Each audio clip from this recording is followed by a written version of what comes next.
अस्सलामुअलैकुम। A1 global TV UK से खुशामदीद और मैं हूं नाइला भट्टी। सबसे पहले शामिल करते हैं आज की अहम खबर शामिल करते हैं हाफसाबाद से हमारे ब्यूरो चीफ उमर सज्जाद मुगल की रिपोर्ट के मुताबिक दूध के नाम पर सफ़ेद जाली महलूल का धंधा करने वालों के खिलाफ एक्शन। हाफसाबाद फूड सेफ्टी टीमों का पिंडी भट्टियां बाईपास पर वाक़या एवर फ्रेश डेयरी पर छापा। 1300 लीटर जाली दूध, 800 किलो घी, 170 किलो पाउडर तल्फ। मुकदमा दर्ज, 2 अफराद गिरफ्तार। 2 गैस सिलेंडर, चूल्हे और चिल्लर मशीन जब्त। मौका पर किए गए टेस्ट फेल होने पर 1300 लीटर तैयार जाली दूध तल्फ कर दिया गया। राजा जहांगीर अनवर जाली दूध पाउडर, पानी, वेजिटेबल ऑयल और केमिकल से तैयार किया जा रहा था। जाली दूध में इस्तेमाल होने वाले अज्जा इंसानी सेहत के लिए इंतहाई मुज़र साबित होते हैं। जालसाजी का मकरूर धंधा करने वालों के खिलाफ मुकदमा दर्ज।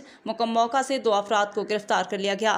खुफिया इत्तला मिल पर पंजाब फूड अथॉरिटी की जानिब से बरवक्त कार्रवाई में अमल मिलाई गई। जाली तैयार दूध को हाफसाबाद और गुजरावाला में सप्लाई किया जाना था। नाकस दूध का इस्तेमाल बच्चों और बड़ों को पेट, मैदा और आंतों की बीमारियों में मुब्तला करता है।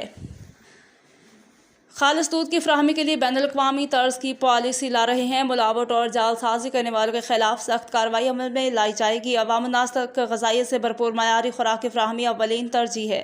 राजा जहांगीर अनवर, उमर सज्जाद मुगल, ब्यूरो चीफ, हाफसाबाद।